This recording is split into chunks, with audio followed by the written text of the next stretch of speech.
Halo, selamat pagi. Selamat pagi Bu, dengan Pak Irawan Sasmita Bu dari Kanwil Kementerian Agama Jawa Timur. Iya. Ibu pendeta ya Bu ya? Maaf Pak, Bapak siapa ya? Saya dengan Irawan Sasmita dari Kanwil Kementerian Agama Provinsi Jawa Timur. Oke. Hmm, Maaf Pak, saya perlu tanya Bapak dapat info dari mana? dari gereja. Ibu yang di Gereja Kristus Tuhan Banyuwangi kan? Iya, betul. Oh iya. Iya. Ini Bu, saya dapat tugas dari Pak Dirjen Bimas Kristen Kementerian Agama, Iya. Pendeta Profesor Dr. Thomas Penturi, untuk menghubungi ke gereja ibu. Tadi saya telepon terus ibu kan lagi tidak di sana. Iya. Nah ini kami diminta menyampaikan ke ibu agar segera menghubungi ke Pak Dirjen Bimas Kristen, Bapak Pendeta Profesor Dr. Thomas Penturi di Kementerian Agama Pusat terkait ada penyampaian mengenai adanya program bantuan operasional untuk penyelenggaraan gereja gitu. Nomor teleponnya di mana ya Pak? Ini nomornya Pak Dirjen langsung ditulis ya Bu? Oh, ya sebentar Pak. Iya. Sebentar.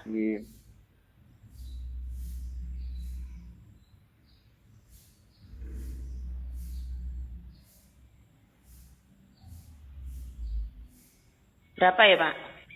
0813 Iya. 1261 Iya. 2209.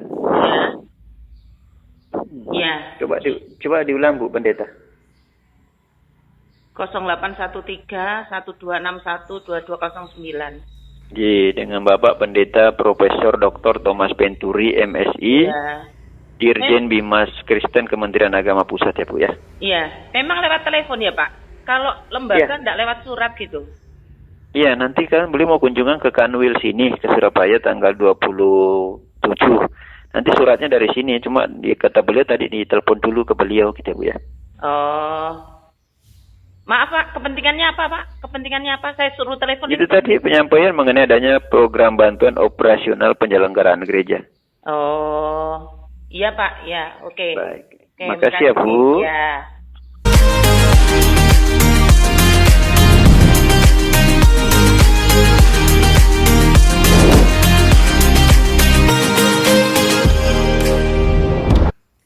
Itulah pengalaman saya ditelepon oleh penipu dalam waktu yang hampir berdekatan 2 kali.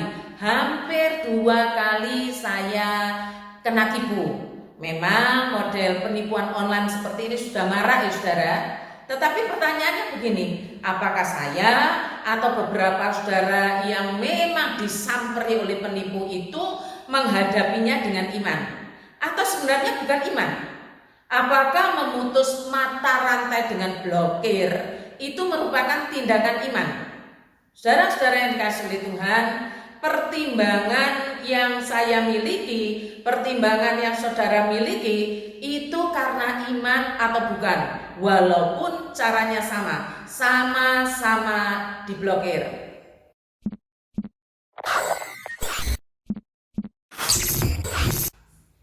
Selamat malam Bapak Ibu Saudara yang dikasihi oleh Tuhan. Inilah tema kita malam hari ini.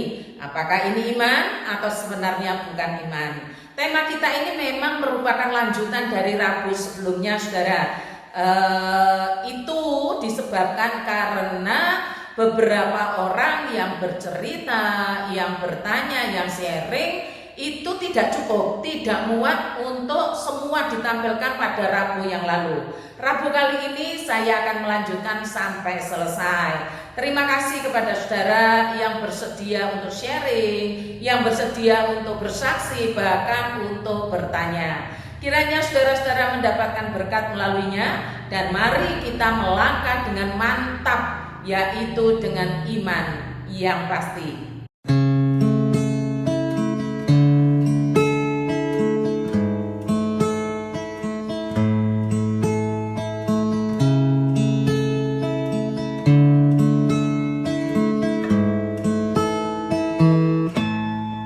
Persekutuan doa malam hari ini kita mulai di dalam nama Allah Bapa, Allah Putra, dan Allah Roh Kudus. Amin.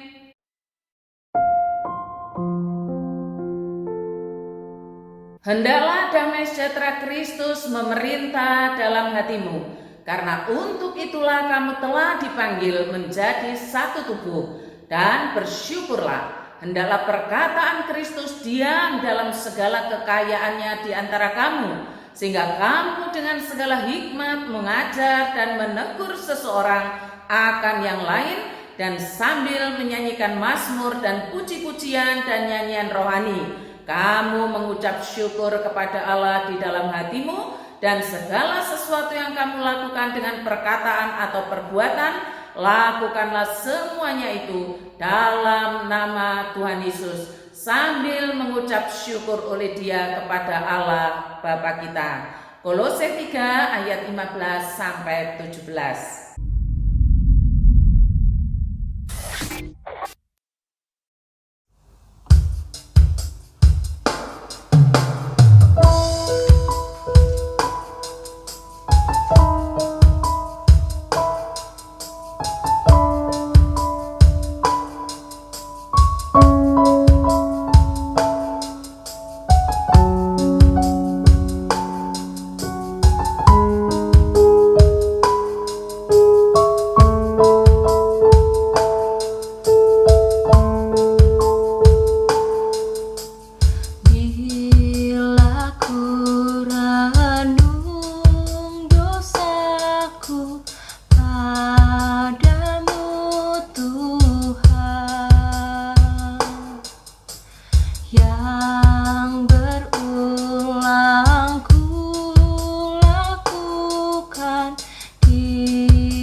Bapa di dalam sorga, kami bersyukur bahwasanya Engkau membentuk kami untuk bersekutu dan bersatu dengan dirimu, tetapi juga bersekutu dengan sesama kami, sehingga kami disebut anggota tubuh Kristus. Karenanya Bapa, melalui kesaksian, sharing, dan bertanya malam hari ini, kami rindu Tuhan memperlengkapi kami, agar kami berani untuk menguji diri sendiri. Apakah yang kami lakukan ini kami berjalan dengan iman, atau sebenarnya kami tidak tahu apakah langkah kami adalah langkah iman. Oh Tuhan, ampunilah kami, kuduskanlah kami, kuatkanlah kami menjadi satu kesatuan dari tubuh Kristus yang berpusat kepada Kristus sendiri sebagai kepala gereja. Berkatilah seluruh umat-Mu, berkati mereka dengan berkat rohani dari sorga. Terima kasih Tuhan, di dalam nama Tuhan Yesus kami sudah berdoa. Amin.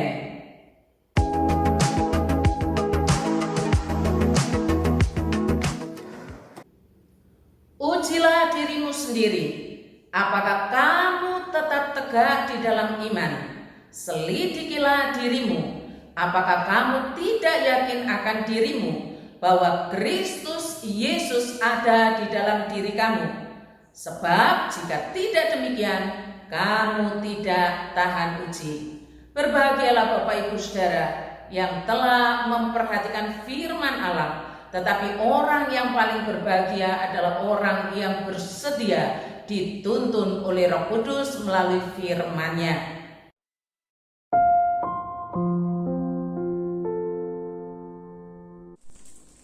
Selamat malam Lose. Saya mewakili beberapa jemaat menyampaikan sharing kesaksian dan tanya jawab sehubungan dengan tema lanjutan Rabu lalu. Karena mirip, maka pertanyaan dua jemaat ini saya jadikan satu. Demikian kata mereka. Lause, saya bertanya, apakah prinsip Alkitab untuk mengambil keputusan?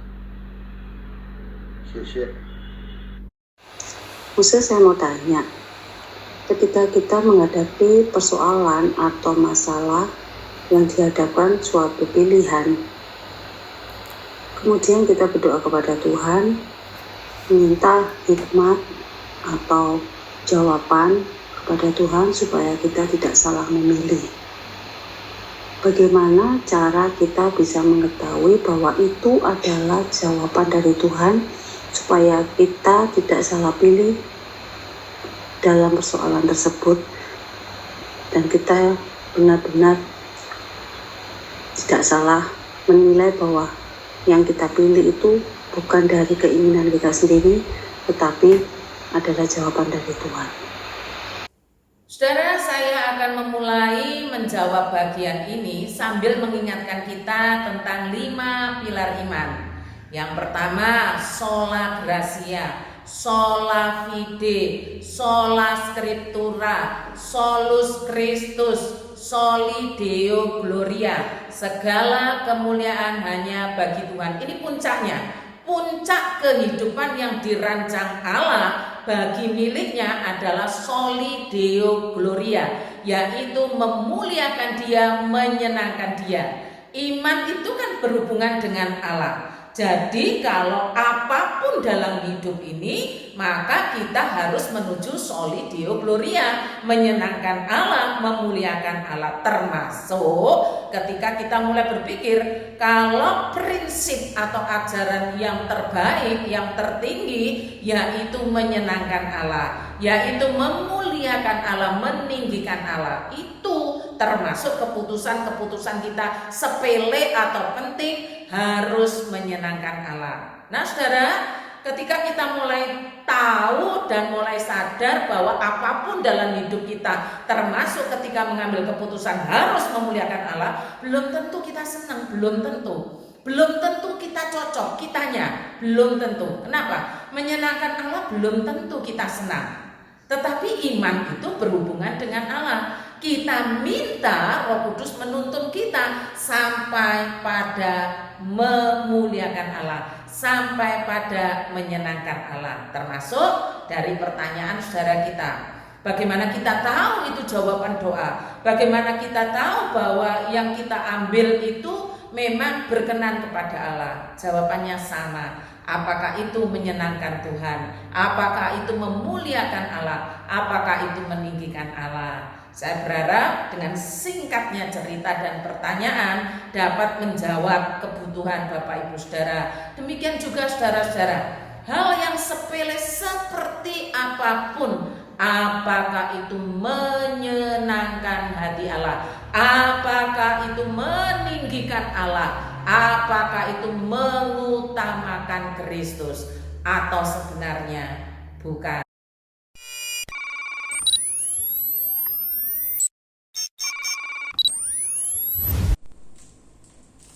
Akhir-akhir ini marak di medsos tentang orang yang pindah agama. Ada yang masuk ke Kristen, bahkan banyak yang keluar dari kekristenan. Rupanya jemaat ini bergumul dengan saudara dan anak didiknya yang demikian. Bagaimana tanggapan Lose?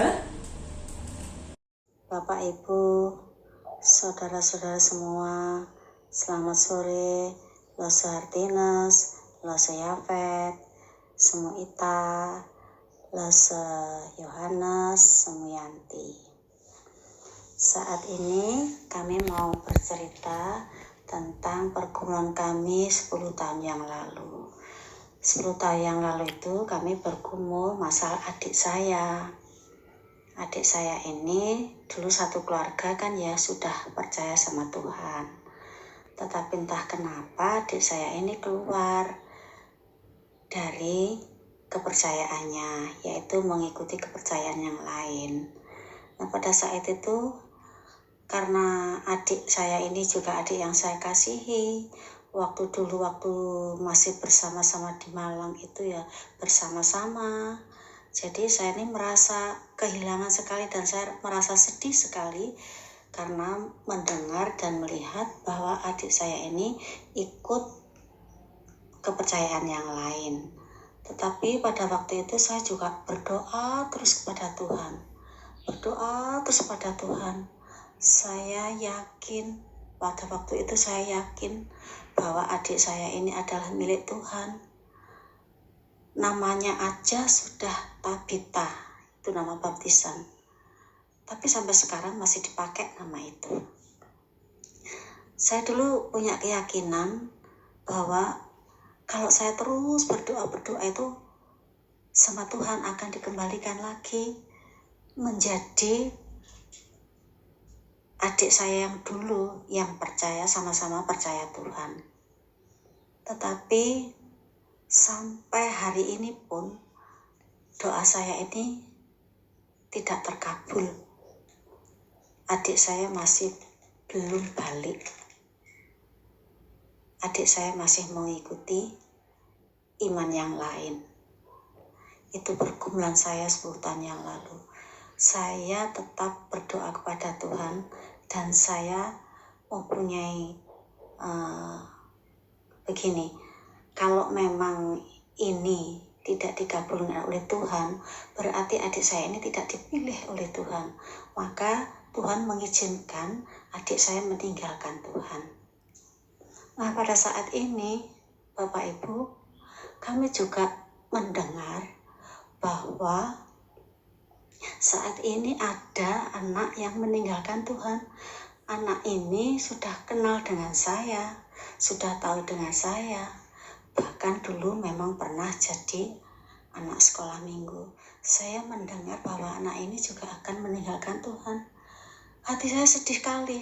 Padahal ini bukan apa-apa saya. Kalau dulu hati saya sedih karena itu keluarga saya, adik kandung saya. Tetapi ini bukan siapa-siapa saya. Saya tetap rasanya itu kehilangan. Nggak kepingin kehilangan lagi gitu loh maksudnya. Tetapi kenapa Tuhan masih mengizinkan kalau anak ini akan keluar lagi? Pada saat itu pula saya masih bergumul untuk anak ini. Rasa-rasanya saya ini gandoli sama Tuhan. Tuhan, jangan sampai anak ini keluar Tuhan, jangan sampai. Saya mengasihi anak ini. Anak ini baik juga sama saya. Tetapi kalau anak ini keluar, Tuhan rasanya saya itu kok gimana ya Tuhan? Berat sekali. Tetapi saya masih punya keyakinan kalau anak ini memang benar-benar miliknya Tuhan, maka Tuhan tidak akan izinkan untuk anak ini keluar. Tetapi kalau memang anak ini bukan miliknya Tuhan, ya saya nggak tahu lagi. Tetapi bagaimanapun juga saya tetap berdoa kepada Tuhan. Walaupun itu nanti dikabulkan atau tidak sama Tuhan, saya tetap berdoa buat anak ini. Kalau Tuhan izinkan, pasti anak ini akan kembali. Tetapi semua adalah kehendak Tuhan yang jadi, bukan kehendak manusia. Sampai saat ini pula kami tetap berdoa buat anak ini. Itulah cerita saya pada sore hari ini. Amin. Ya saudara, saya menjawab sebenarnya ada dua. Ada yang masuk menjadi Kristen, ada yang keluar. Bagaimana sikap kita mereka yang masuk? Bagaimana sikap kita terhadap mereka yang keluar? Masing-masing punya alasan. Baik alasan yang kelihatan maupun alasan yang tidak kelihatan. Saya mengajar dulu untuk mereka yang masuk. Bagaimana sikap kita? Saya yakin kita mengatakan puji Tuhan, saya pun demikian. Tapi jangan berhenti di situ. Saudara yang baru saja menjadi Kristen atau Kristen yang lama baru saja kenal Tuhan, jangan berhenti untuk terus belajar firman, mengimani apa yang Tuhan berikan di dalam firman Tuhan. Kelompok-kelompok pembelajaran dan pemuritan sangat-sangat berguna bagi saudara. Nanti akan kelihatan saudara yang mau belajar, saudara yang mau terus bertumbuh pasti aktif, enak dan enak pasti aktif di situ. Tapi kalau saudara sudah mulai mundur, kadang muncul kadang tidak, kalau senang muncul kalau tidak senang tidak muncul, sama nanti akhirnya. Dan saudara hanya bisa menyalahkan orang lain, padahal kesalahan itu ada pada diri sendiri. Kenapa? Tidak makan makanan rohani yang benar. Karena itu saran saya, bersukacitalah engkau jadi milik Tuhan, bersukacitalah. Tetapi jangan berhenti di situ, bertumbuhlah. Kenallah apa yang Tuhan inginkan terhadap saudara. Dan saudara ada sekelilingnya tuntunan orang ini untuk giat, untuk mau belajar firman Tuhan. Sehingga makin lama makin maju, makin lama makin maju. Itu untuk yang masuk. Bagaimana yang keluar?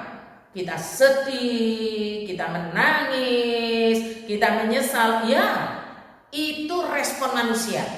Apakah respon itu menyelesaikan masalah? Tidak. Kalau saudara hanya berhenti menyesal, menangis, tidak menyelesaikan masalah. Seringkali kalau keluarga kita, anak kita, murid kita keluar dari kekristenan, kita cuma ya Tuhan, mengapa ya Tuhan? Tidak salah berdoa, itu tidak salah. Tetapi sebenarnya Tuhan menunjukkan hidup bersama dalam rumah, tetapi tidak ada ikatan rohani. Ini persoalannya. Di masa pandemi ini keluargalah yang menjadi inti, saya katakan semacam pos pembinaan iman bagi keluarga kita. Keluarga itu pos pembinaan iman. Jadi kita tidak bisa mengatakan ya soalnya GKT kan begini begitu, tidak bisa. Keluarga saudara, bagaimana saudara punya ikatan emosional dengan anak, dengan suami, dengan istri, dengan keluarga, demikian juga keluarga ayah, ibu, mama, papa, bobo, kungkung, ama, oma, opa punya hubungan rohani yang sehat dengan keluarga. Ini jawabannya. Saudara ya, karena itu tidak bisa dipungkiri membaca Alkitab bersama, berdoa bersama, sharing bersama, itu punya dampak psikologis dan dampak rohani yang luar biasa. Lalu bagaimana sikap kita kalau sudah anak ini terang-terangan saya mau keluar? Reaksi kita apa? Marah? Jangan, tidak perlu. Kenapa? Sebenarnya dari titik itu menunjukkan ada sesuatu yang hilang di tengah keluarga. Saudara, kita harus mulai menaruh harapan bahwa kalau orang ini memang, anak ini memang pilihan Tuhan, dia akan kembali.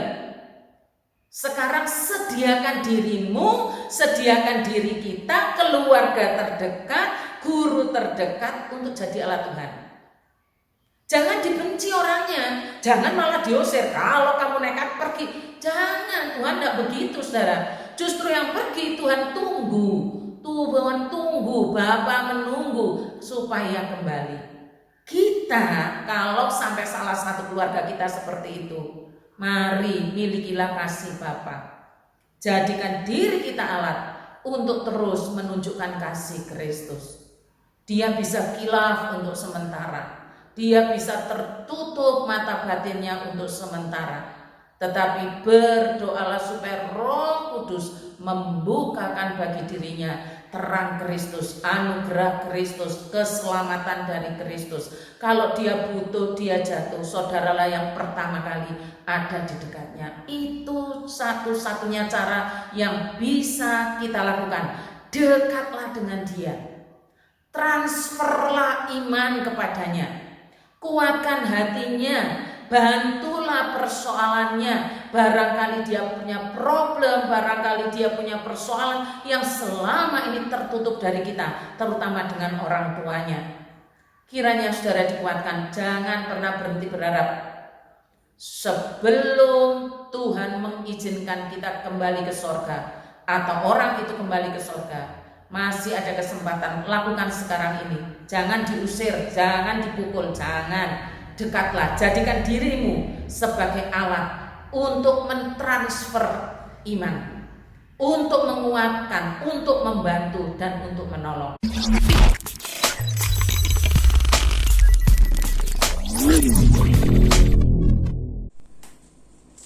Jemaat yang berikut mempunyai banyak pertanyaan dan juga usulan. Bagaimana sebaiknya Lose merespon? Selamat malam Lose, saya akan meneruskan apa yang Lose pertanyakan beberapa hari yang lalu. Saya akan menjawabnya dalam bentuk pertanyaan atau sharing. Yang pertama adalah masalah ibadah. Beberapa hari yang lalu, ibadah kenaikan Tuhan Yesus Kristus diadakan oleh STT Aletheia Malang. Padahal tidak semua GKT mengikuti ibadah itu. Yang jadi pertanyaan saya,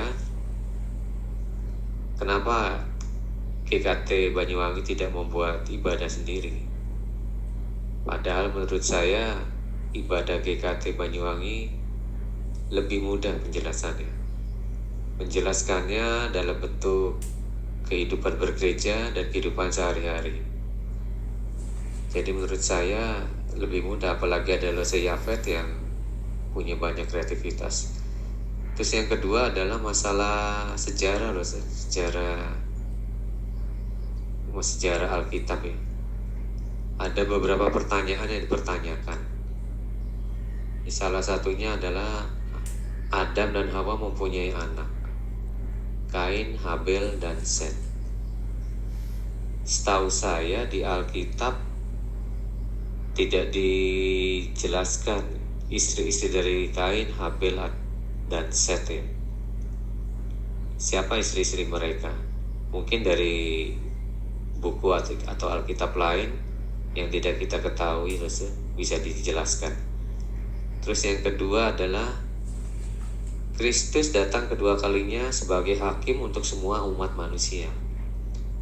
Lalu bagaimana dengan umat manusia yang bukan umatnya? Apakah mereka bisa masuk surga? Sedangkan kita adalah umatnya. Mungkin ada penjelasan yang lebih lengkap dari Lose. Dan yang ketiga adalah yang sekarang lagi hit adalah masalah Israel. Bukan masalah politik perang antara Israel dengan Palestina. Cuma yang menjadi pertanyaan adalah Israel sebagai bangsa pilihan Allah. Apakah Israel yang sekarang ini memang benar-benar bangsa pilihan Allah? Padahal seperti diketahui, mayoritas bangsa Israel yang sekarang mempunyai agama Yahudi. Mungkin ada penjelasan lain yang lebih dijelaskan, Lose. Apakah sikap kita dengan adanya permusuhan Israel dan Palestina ini, bagaimana sikap kita sebagai orang Kristen? Terus yang ketiga adalah masalah pemuritan.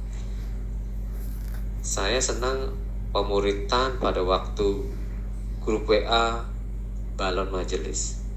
Materinya disampaikan awal dulu sebelum pemuritan dimulai. Pemuritannya sekitar 1 jam atau mungkin sampai 1,5 jam, itu merupakan tanya jawab masalah kehidupan real atau kenyataan nyata sehari-hari. Kalau boleh usul, bisa diterapkan di pemuritan. Jadi pada waktu 1 jam itu sebelumnya diberikan materi pemuritan. Jadi pada waktu pemuritan bisa di-share masalah atau keadaan yang sebenarnya terjadi di kehidupan nyata. Saya rasa cukup 1 jam itu buat tanya jawab, penjelasan sehari-hari di kehidupan yang sebenarnya. Karena kalau materinya dijelaskan selama pemuritan dalam waktu 1 jam lebih, sudah banyak yang lain. Menurut saya sangat disayangkan. Terus kalau yang kedua, menurut saya yang terakhir adalah problem-problem yang hit atau viral yang terjadi dalam kehidupan masyarakat di Indonesia. Sebagai contoh, sekarang banyak yang ngetren adalah masalah penggunaan saham atau forex secara digital. Bagaimana sih sebenarnya pandangan yang sebenarnya menurut Kristiani? Ada beberapa bukti yang menyatakan bahwa saham atau forex itu tidak dilarang, tapi mungkin ada beberapa orang yang masih belum jelas. Dan yang lain mungkin seperti hal-hal yang lagi ngetren, seperti kehadiran Gus Miftah dalam pembukaan gereja. Jadi kalau boleh usul, mungkin hal-hal seperti itu bisa dimasukkan dalam pemuritan. Jadi beberapa hal yang baru itu tidak membuat kebingungan dari warga GKT Banyuwangi. Saya rasa itu pertanyaan merangkap sharing dari saya, Lose. Itu saja. Terima kasih, Lose. Selamat malam. Ya, terima kasih. Saya menjawab dulu yang pertama ya. Inilah kekeliruan. Saya sadari itu kekeliruan kami, hamba Tuhan dan majelis. Kalau ada keputusan yang menyangkut jemaat, tidak segera di-share. Ataupun kalau di-share sekali, kurang ya, kurang intensitasnya kurang. Jadi begini, majelis memang sudah sepakat bahwa hari-hari besar, peringatan-peringatan keagamaan itu mengikuti STT Aletheia atau sinode, begitu ya Pak ya. Jadi kenapa kenaikan Tuhan Yesus itu kita tidak mengadakan sendiri, bukan tidak mau saja, tapi ini kan sudah menjadi kesepakatan majelis dan hamba Tuhan. Karena itu kita mengikuti STT Aletheia, sinode ada di sana. Begitu Pak, ini program dan memang kesepakatan yang ada di dalam majelis. Baik, kalau memang belajar tentang data Alkitab, bukti sejarah, itu memang ada beberapa sumber, bisa ensiklopedi, bisa kamus Alkitab, bisa tulisan-tulisan dari sejarawan, apalagi sekarang kita punya situs yang namanya situs Reform. Itu sangat banyak dan menolong kita untuk menjawab. Salah satunya memang yang jadi pertanyaan itu Adam dan Hawa, ini kan Tuhan pasangkan, punya anak 3. Nah ini kan laki-laki ya Bapak Ibu Saudara. Pertanyaannya, Kain menikah sama siapa? Habil menikah sama siapa? Set menikah sama siapa? Dan anak-anaknya gimana? Apakah Allah menciptakan manusia baru? Nah ini saudara ya, jawabannya yang Allah ciptakan langsung Adam dan Hawa. Dan anak-anaknya ini yang disebut cuma laki-laki saudara, yang perempuan kan tidak disebut. Mengapa kok begitu? Zaman itu disebut zaman patriark, laki-laki itu yang utama, perempuannya nggak disebut. Jadi sebenarnya zaman itu menikah dengan saudaranya. Jadi Kain menikah dengan saudaranya perempuan, Habil menikah dengan saudaranya perempuan, Set menikah dengan saudaranya perempuan. Nah itu terus beranak pinak seperti itu saudara. Dari mana jawabannya? Saudara bisa membuka ensiklopedi, atau saya akan tunjukkan salah satu situs yang saya baca supaya paling tidak suatu saat saudara membutuhkan, oh dari situ sumbernya, saudara bisa membukanya. Baik saudara, siap tidak siap? Yesus pasti datang kali yang kedua. Kita semua sudah diingatkan, bahkan saat teduh kita selama dari kitab Wahyu itu diingatkan akan datangnya kerajaan Allah, diingatkan akan datangnya waktu penghakiman itu. Bagi siapa nanti Yesus datang? Bagi semua orang, umat atau bukan umat. Bagi umat bersukacita karena memang diharapkan datanglah kerajaanmu. Tetapi saya mau mengingatkan begini, kalau kita mengerti umat hanya karena sebagai orang Kristen, itu Alkitab sendiri ngajarkan di antara umat itu ada gandum, ada ilalang, ada domba, ada kambing. Jadi kalau umat itu hanya secara lahir tidak bersatu dengan Kristus, sama menyesalnya. Kelihatannya percaya tapi tidak percaya. Kelihatannya jadi miliknya Kristus tapi sebenarnya enggak. Karena itu tetap diingatkan, hati-hati umat yang bagaimana? Umat yang gandum atau yang ilalang? Umat yang domba atau kambing? Bagaimana kita bisa membedakan saya ini domba atau kambing? Jawabannya satu, apakah bersatu dengan Kristus? Orang yang bersatu dengan Kristus berarti dia mengikuti firman-Nya, nuruti firman-Nya. Tidak bisa tidak. Tidak bisa orang mengatakan, yang penting kan percaya masuk surga. Betul, betul. Tapi kita kan masih dikasih hidup. Selama hidup ini kita dipimpin oleh Roh Kudus. Dan Roh Kudus memimpin kita lewat firman Tuhan. Dan kita bersatu dengan Kristus kalau kita bersatu dengan firman. Tidak semua orang yang mengaku umat bersatu dengan Kristus, ngikuti firman-Nya, ngikuti ajarannya. Tidak semua.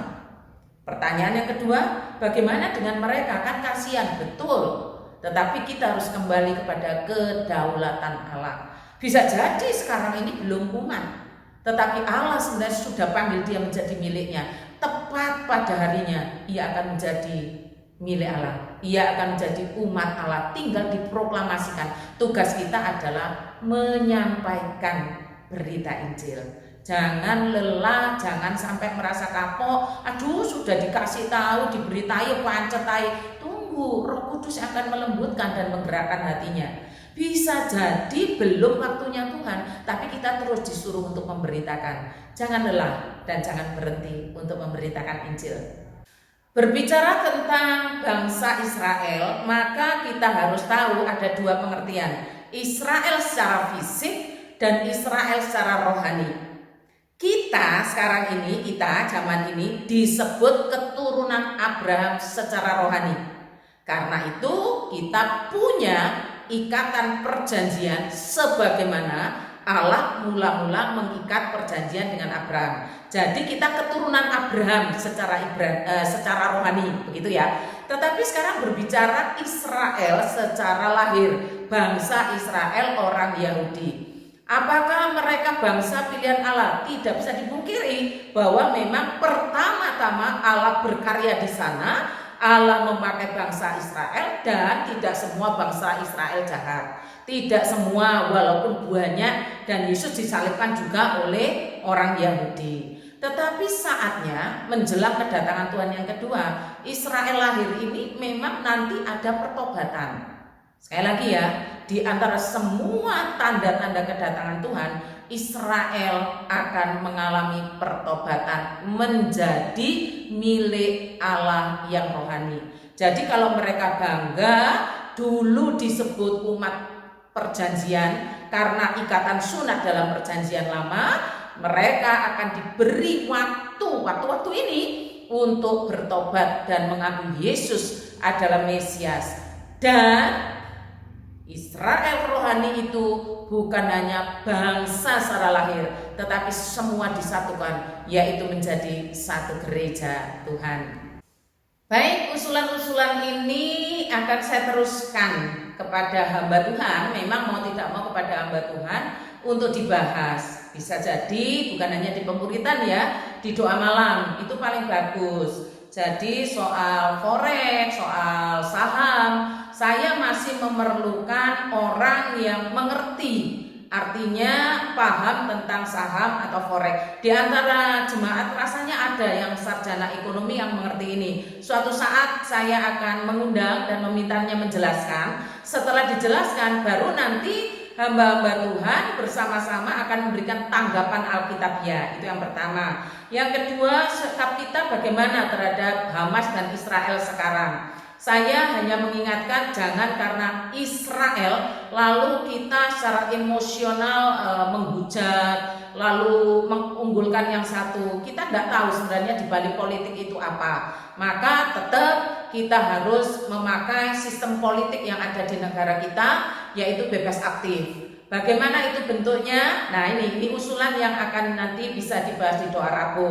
Kemudian juga membahas hal-hal yang lagi ngetren, yang lagi viral, termasuk Gus Miftah yang masuk gereja. Harusnya sikap kita bagaimana? Baik, sekali lagi ini saya tampung usulan-usulan ini dan nanti akan saya bagi kepada hamba-hamba Tuhan untuk membahasnya. Bisa di pemuritan, bisa juga di doa malam. Kalau di pemuritan skalanya lebih kecil, tapi kalau di doa malam itu skalanya lebih luas, semua bisa mengikuti, semua bisa merespon, bisa bertanya jawab, gitu ya Pak. Sehingga terima kasih untuk usulannya, baik juga.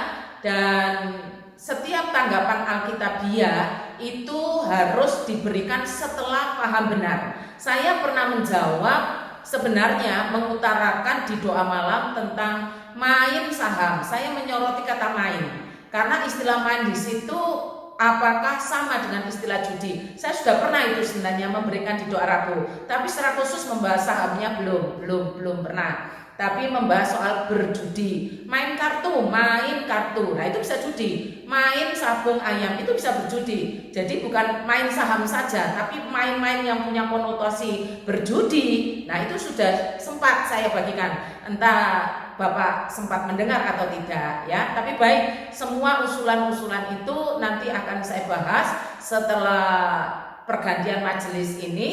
Dan saya coba untuk membaginya di antara hamba Tuhan dan membahasnya di doa Rabu. Terima kasih, Tuhan memberkati.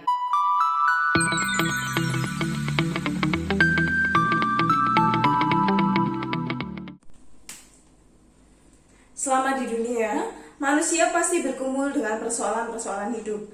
Salah satu jemaat kita bergumul luar biasa, namun sudah melakukan tindakan-tindakan yang diputuskan. Bagaimana Lose merespon? Selamat sore. Saya mau cerita. Ini terjadi sekitar 4-5 tahun yang lalu. Dan masih berdampak hingga hari ini. Singkat cerita begini ya. Suatu hari, anak menantu saya datang. Memang tiap bulan tuh mereka datang. Tapi semenjak COVID ini 2 bulan sekali datang. Di tengah-tengah kami cerita-cerita ya, menantu saya mengutarakan keperluannya. Singkat cerita, mereka membutuhkan uang dengan tujuannya meminjam sertifikat ini, sertifikat rumah yang saya tempati ini. Akhirnya saya meminjamkan ke kenalan suami saya di KSP ya. Singkat cerita, itu dapat 800 juta. Menantu saya bilang, ini paling lama 1 bulan mah. Oke, saya gitu kan. Setelah itu saya tuh ya lupa hingga akhirnya nggak tahu itu 1,5 tahun 2 tahun, tiba-tiba pihak KSP tuh telepon saya mengatakan kalau bulan ini bunga pinjaman saya itu belum dilunasi gitu. Saudara, saya kaget luar biasa. Tak pikir sudah 1 bulan itu sudah lunas atau sertifikatnya masih disimpan. Saya pikirnya seperti itu ya, tapi kok belum selesai gitu. Akhirnya saya bingung juga. Saya telepon menantu saya ya agak sulit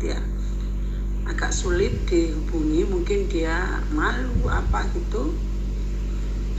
Memang 1-2 bulan 3 bulan saya yang bayar gitu ya. Saudara, itu tiap bulan itu bunganya 10.500.000. Akhirnya saya bingung juga. Akhirnya tak suruh datang menantu saya itu, saya tanya panjang lebar ya. Oh begini gitu. Dia sejak papanya meninggal mendadak itu dia pilot gitu begitu. Terus saya juga ya waktu itu bingung. Akhirnya saya bilang ke anak-anak saya yang lain, saya cerita gitu. Oke, tiap bulan gantian ya, anak saya yang 1, bulan depan anak saya yang lainnya yang bayar bunga itu. Akhirnya berjalan berapa bulan mereka juga mengeluh, maksudnya gini, mama ini pas dipinjamkan nggak cerita-cerita, maksudnya nggak rundingan. Kalau terjadi begini kami dilibatkan gitu. Sejak ngomong itu saya juga merasa bingung, juga terbebani ya. Akhirnya saya rundingan sama suami saya. Ini gimana kong jalan yang terbaik kong? Akhirnya melalui kami bergumul ya, menimbang-nimbang, memikirkan segala sesuatunya. Akhirnya kami mengambil keputusan. Maksudnya begini, satu, saya mau menolong menantu saya, bagaimana dia bisa bekerja. Kalau belum sudah harus dibebani bunga yang 10.500.000 itu. Kedua, saya juga tidak mau melibatkan anak-anak lagi. Dalam hati mereka pasti gini, oh mama pihak anak yang lain gitu. Saya tidak mau itu terjadi begitu ya. Akhirnya keputusan itu saya ambil dengan suami ya. Makanya saudara-saudara, memang Tuhan itu luar biasa. Kalau kita punya pasangan yang seiman, apapun permasalahannya, kita sama gitu, tujuannya sama. Akhirnya kami menelpon pihak KSP ya, mengutarakan niat kami untuk bilang terus terang kalau kami tidak bisa membayar. Akhirnya kami menawarkan rumah ini. Itu pihak KSP sebenarnya tidak mau. Maksudnya gini, kan ini teman baik suami saya yang punya KSP. Dia bilang kalau rumah ini dijual kamu di mana? Nanti itu gampang. Kami bilang seperti itu. Akhirnya disepakati, oke, deal ya. Deal, kami jual. Kami masih dapat kembalian ya, ada kembalian. Saudara memutuskan segala sesuatu itu tidak mudah. Sebelumnya ya, banyak, khususnya ini dari saudara-saudara suami saya, menyalahkan keputusan kami. Punya rumah satu, dipinjamkan nggak diurusi, terus mau di mana? Kok kenaan menantumu, kenaan besamu, gini-gini banyak hal. Mereka tidak tahu ya, tidak tahu yang sebenarnya. Boleh bilang seperti itu, tapi ada satu keponakan saya, dia bilang gini, oke, gak apa-apa, daripada menjadi beban, gak apa-apa dilepas, nanti kembaliannya ikutkan saham, maksudnya bekerja di tempat saya, begitu. Iya, saya bilang gitu. Saudara-saudara, ini kenyataan yang sungguh terjadi hingga berdampak sampai hari ini. Saya di tengah-tengah pergumulan permasalahan, pihak KSP itu karena Tuhan ya. Mereka bilang gini, kamu boleh menempati rumah ini 1,5 tahun, begitu. Nanti maksudnya dengan dia memberikan waktu itu, siapa tahu bisa menebus rumah ini, begitu. Akhirnya itu sudah lewat ya. Saya hari ini menyewa rumah ini 1 tahun 20 juta. Itu saudara-saudara, hidup ini pilihan. Pilihan dalam arti gini, memang siapa sih yang tidak butuh rumah? Semua membutuhkan rumah. Termasuk saya juga. Tapi saya tidak menggenggam erat yang duniawi. Ada satu hal yang lebih penting, hubungan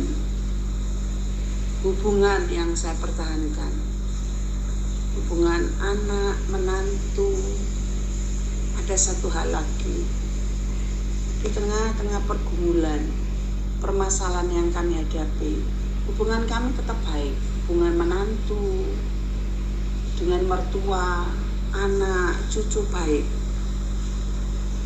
Itu yang saya pertahankan sambil kami mengabarkan Injil. Di tengah-tengah kehidupan ini tetap harus pelihara hubungan yang intim bersama-sama dengan Tuhan sambil menjaga keutuhan hidup, sehingga permasalahan apapun kita hadapi dengan tidak marah, bersungut-sungut, tetapi ada harapan. Harapan maksudnya gini, harapannya hanya pada Tuhan. Begitu. Saya kalau berdoa tidak kapan Tuhan saya menyerah, tidak.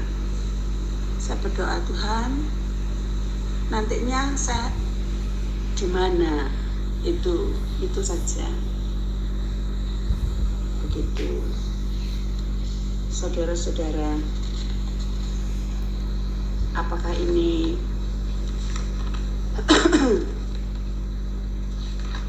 sudah sesuai, keputusan saya ini sudah sesuai dengan iman atau malah berlawanan? Jika berlawanan, bagaimana caranya? Kiranya cerita yang agak panjang ini boleh menjadi sesuatu yang berguna. Terima kasih. Saudara-saudara, dengan memperhatikan sekeliling kita, maka kita tidak hanya melihat diri kita yang punya persoalan. Ada begitu banyak orang yang punya persoalan, hanya kita tidak tahu. Dan kita memang tidak perlu tahu kalau tidak diberitahu. Dari saudara kita ini tentunya kita mikir, kok bisa ya begitu ya? Tetapi karena saya mengikuti kisahnya dari awal sampai akhir diceritai dengan komplit, saya bisa mengatakan inilah iman. Ibu ini berani menanggung salib sementara orang akan mengatakan kebodohan. Dia berani karena ada sesuatu yang sedang diperjuangkan, yaitu keluarga. Dia menaruh kepentingan keluarga di atas kepentingan finansial atau rumahnya. Dan itu tidak mudah. Saya hanya mengatakan tetaplah berjalan dengan iman. Allah tidak pernah meninggalkan kita. Allah tidak pernah membiarkan kita. Sekalipun dunia menilai seolah-olah tindakan itu bodoh, tindakan itu kok mau ya seperti itu, ya biarkan. Tetapi kalau kita yakini itu iman, menyenangkan Allah, jalan. Jangan takut, Dia yang pelihara kita. Saudara-saudara, lengkap sudah dari semua yang mengirimkan cerita, kesaksian, tanya jawab. Saya berusaha menjawab sebisa saya. Saya berusaha menjawab tidak melenceng dari ajaran Alkitab. Memang kalau dikatakan puas enggak, jawabannya belum tentu. Karena enggak bisa kalau menjawab lengkap, komplit hanya dengan satu arah begini. Saya paling senang kalau dialog, ada tanya jawab langsung waktu-waktu itu. Dan enggak ngerti bisa ditanyakan lagi, ada timbal baliknya begitu. Tetapi paling tidak lewat media ini kita bisa belajar bahwa persoalan hidup itu kompleks. Dan apakah tiap-tiap kali kita menghadapinya, kita menghadapi dengan iman. Itu yang harus jelas. Jangan sampai kita menghadapinya, ya apalagi ya enggak tahu. Jangan. Kita harus jelas menghadapi semua dengan iman. Iman itu hubungannya dengan Allah. Iman itu hubungannya dengan Kristus. iman itu hubungannya dengan firman Tuhan. Kiranya saudara-saudara memperoleh berkat, dan setiap kita yang sudah selesai menyaksikan, mendengar, silakan memberikan emoji jempolnya. Kita akan segera masuk di dalam persekutuan doa malam hari ini. Kita akan membangun komunitas doa yang saling menguatkan. Kita akan mencoba terus membuat kita bersemangat di dalam saling mendoakan. Mungkin doanya tidak sempurna, tetapi itulah iman yang dia miliki, dan kita mau maju bersama-sama. Tuhan Yesus memberkati.